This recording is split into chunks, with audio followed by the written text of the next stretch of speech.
Part 1. You're going to hear a conversation between an agent and Scott.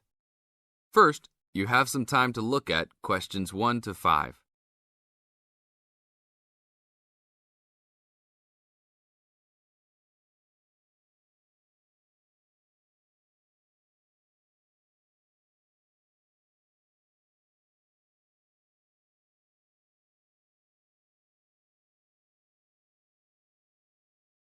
Now listen to the tape and answer the questions.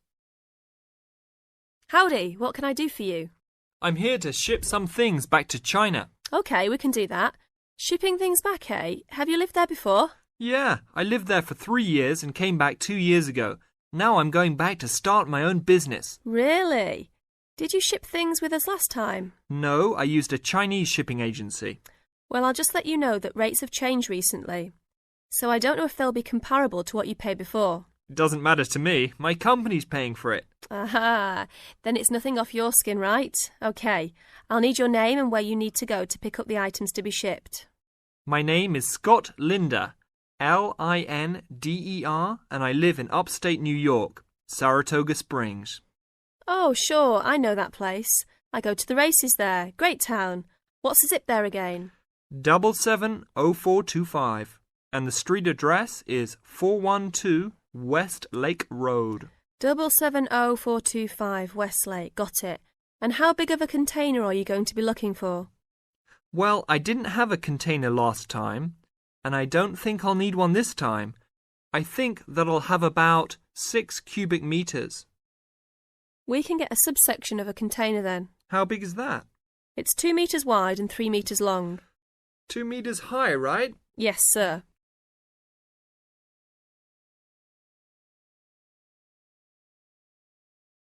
Now look at questions 6 to 10.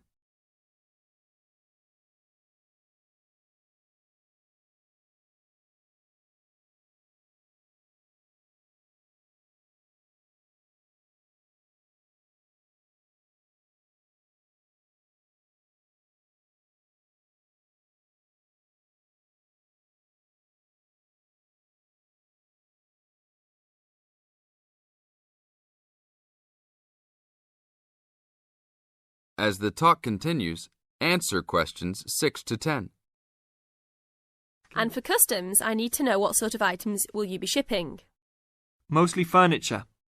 But we'll also have quite a few boxes of books too. Any clothing? Nope, but we'll have some bicycles and wood that we use for a loft bed. Be careful with those bicycles. I hear bicycle theft is a big problem in China. Not if you know how to secure your bikes and where to store them. Well, good luck.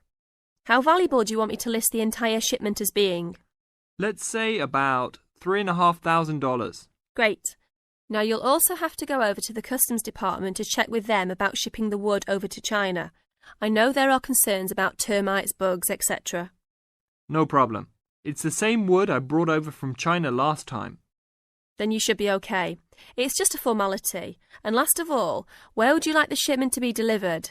Well, I will live in Beijing, but let's ship it to Tianjin. My company will pick it up there. That's all right then. Have a nice trip. Thanks for your help.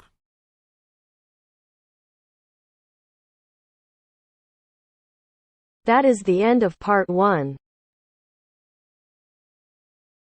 You now have half a minute to check your answers.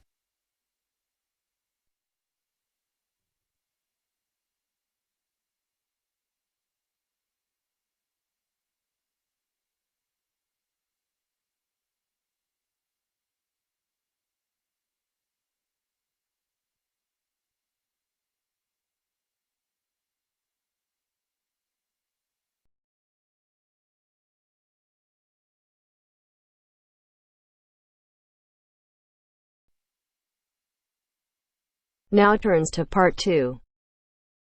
Part 2. You will hear a tour guide talking to her tour group. First, you will have time to look at questions 11 to 15.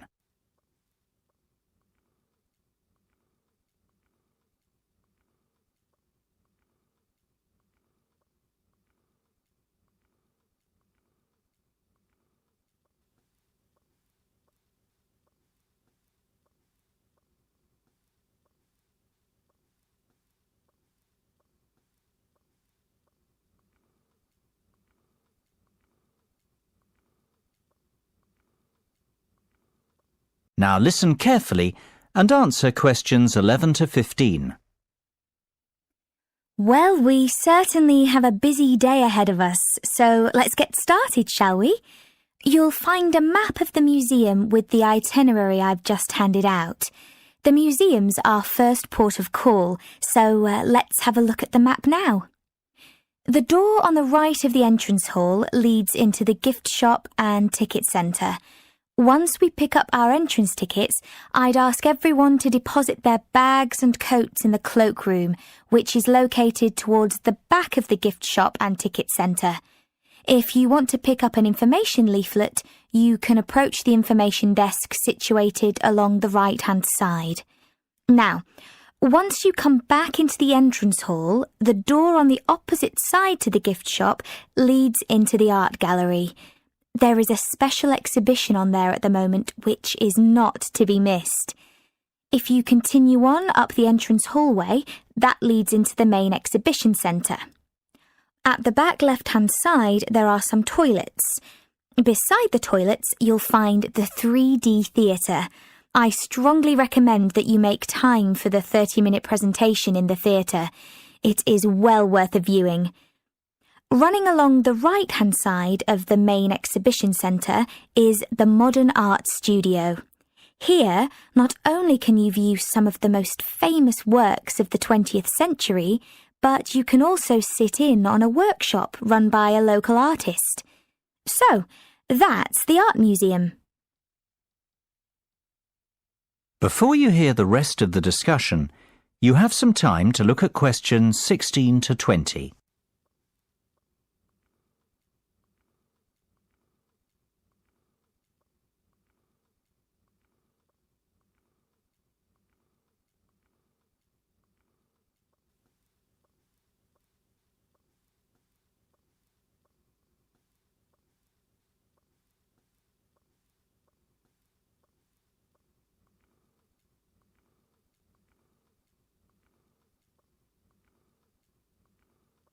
Now listen and answer questions 16 to 20. Next on the itinerary is the aquarium. Depending on how long we spend at the museum, we might have to give this one a miss. It's not what I'd call a highlight of the day, but it would be a shame if we didn't get to see it, as it's en route to the Solheim Country Club, where we're booked in for lunch at 1 o'clock. Originally, we had planned to stop off at the Milltown Winery afterwards, but we've had to scrap that plan. Otherwise, we'd never get to the Zoological Gardens before closing time. We have pre-booked the gardens and must be there by 2:30, so no dilly-dallying please after lunch. Straight back onto the bus. The gardens close at 3:30, so we've an hour there, which should give us ample time to look around. Time allowing, we'll stop off at the famous Stout Brewery after that, if traffic isn't too heavy, and we're in Lincoln before 5.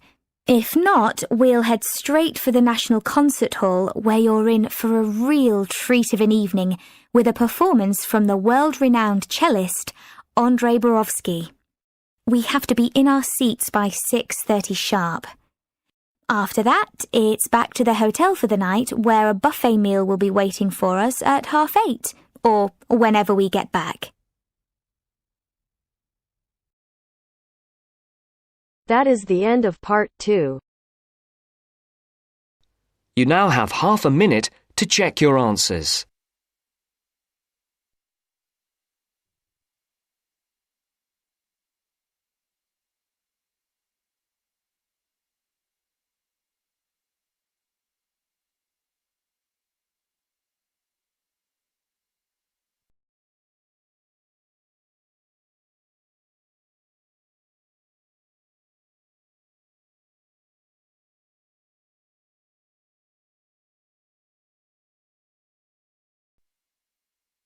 Now turns to part 3.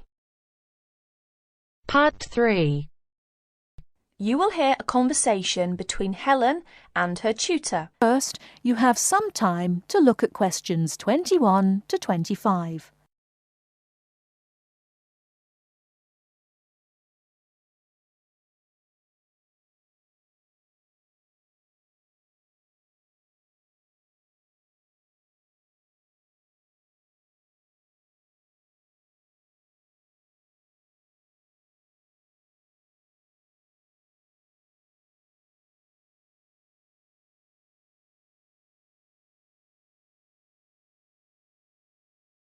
Now listen carefully and answer questions 21 to 25. Come in. Ah, it's you, Helen. What can I do for you? Well, it's about that essay on non-verbal communication. I'd like a bit of advice, if that's all right. By all means. That's what I'm here for. How can I help you? It's about that survey you asked us to carry out about body language. Oh, yes. I asked you to investigate what sort of touching is permissible between friends of the same sex and friends of the opposite sex. That's it. And then you wanted us to go on to compare the answers we obtained from people from our own culture with the answers of people from other cultures. Well, that shouldn't be too difficult. There are students here from dozens of cultures, including Asia and the Middle East. Go and ask them. That's the problem. I'm not sure how to word the questions. Before you hear the rest of the talk, you have some time to look at questions 26 to 30.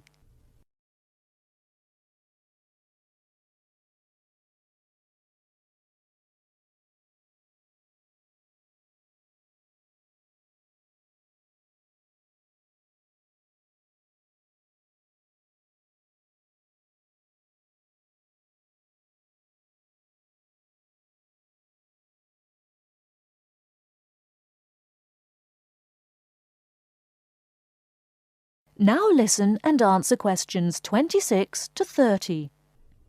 Go and ask them. That's the problem. I'm not sure how to word the questions. I think I've got far too many. People don't want to be bothered answering them all. Is that the list of questions you have with you? Let's have a look. I see. Your basic idea is fine. You've got a checklist of the parts of the body we mostly use to touch people with, and a checklist of the parts of other people's bodies that we usually touch. But you don't have to go right through the list asking a separate question about each item. You can make your questionnaire much shorter if you ask open questions. Open questions? What are they? Sometimes we call them WH questions. What, when, where. Those are examples. Oh, I see. Yes, we learned about them in grammar. I hadn't realised how useful they'd turn out to be. I could just ask one open question about each subject and tick the answers I receive. That's right. Now, let's have a look at the list of parts of the body you're going to ask about. I see. You've got the head, arm and hand, and, oh, it's over the page, the back, leg and foot. What about the shoulder and the thigh? They're important areas, and there are some others you should include too. Oh, yes, of course. I was in a rush and forgot those. What about asking people how they feel about being touched? Surely it's hard for people to put that sort of feeling into words. Yes, you're right. That's why it's essential to work out a rating scale for each response. Can you tell me a bit about how to use rating scales? Well, there's no way to measure how strongly a person feels about something, of course. All we can go on is what they report about their feelings. So what we do is offering them choices of ways to express how they feel. Very strongly, strongly, or not at all. That would be an example of a rating scale. In this case, as your survey is only a small trial sample, I suggest you use that 3-point rating scale I've just described. Very strongly, strongly, or not at all. That'll be enough to enable you to draw some broad conclusions. You may go on to refine your survey later if you decide to specialise in the study of non-verbal aspects of behaviour. Thank you. I'm much clearer now. Could I ask you one last question? I'm afraid I've got a brain like a sieve, but I just can't remember the technical term you told us for the study of touch. It sounded like happy, but of course it isn't. Oh, you mean haptics. Haptics. Of course, haptics. That's it. Happy to be of service. That is the end of part 3. You now have half a minute to check your answers.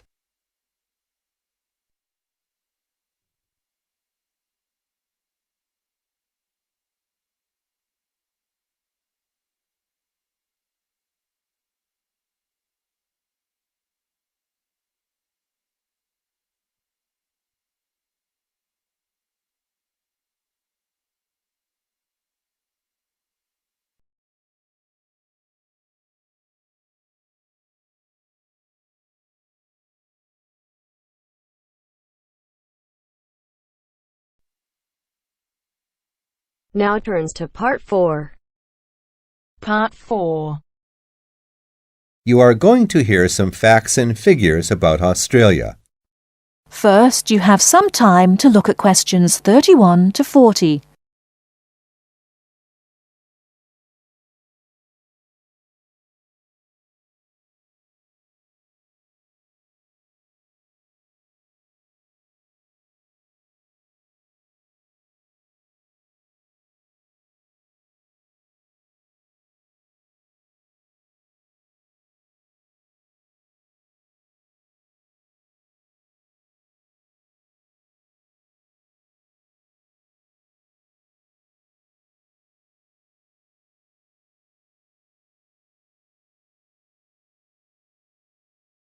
Now listen carefully and answer questions 31 to 40. Now I should tell you that the country of Australia is made up of 6 states and 2 territories. These are the Australian Capital Territory, New South Wales, the Northern Territory, Queensland, South Australia, Tasmania, Victoria, and Western Australia. The national capital is Canberra. Right, let's turn to the Australian economy.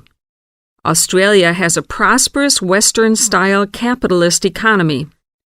Australia is a major exporter of agricultural products, minerals, metals, and fossil fuels.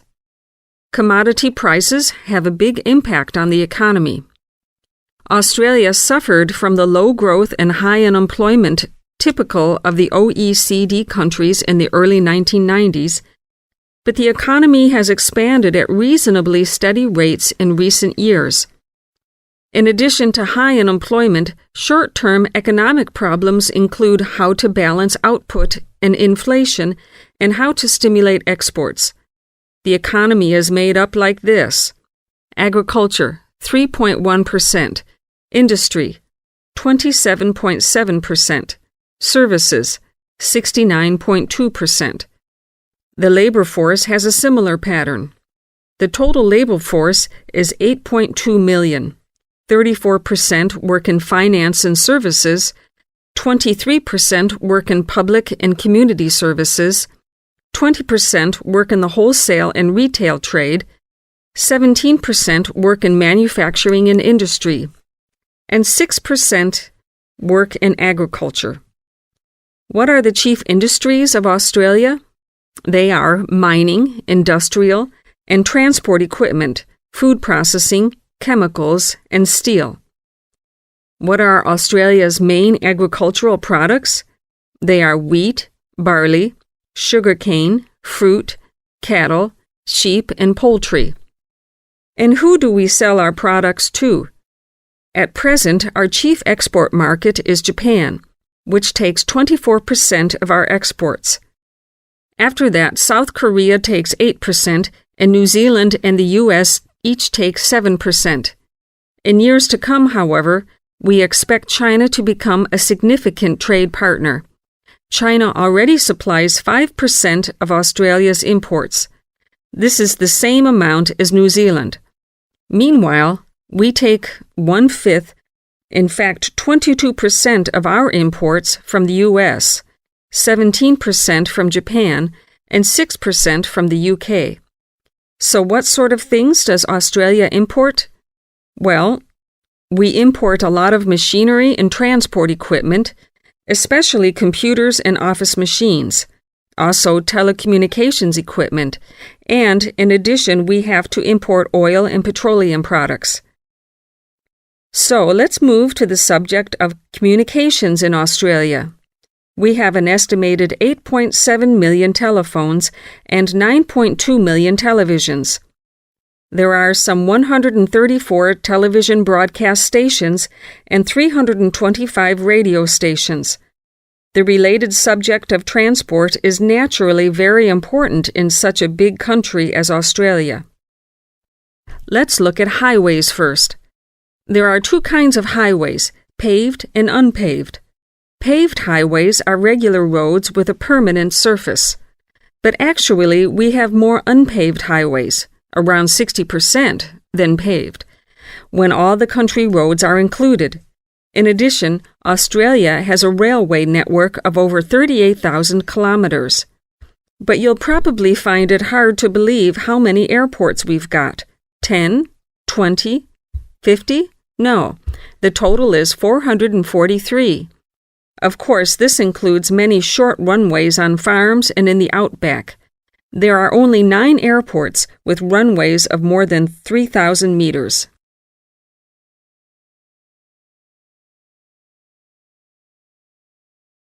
That is the end of part 4. You now have half a minute to check your answers.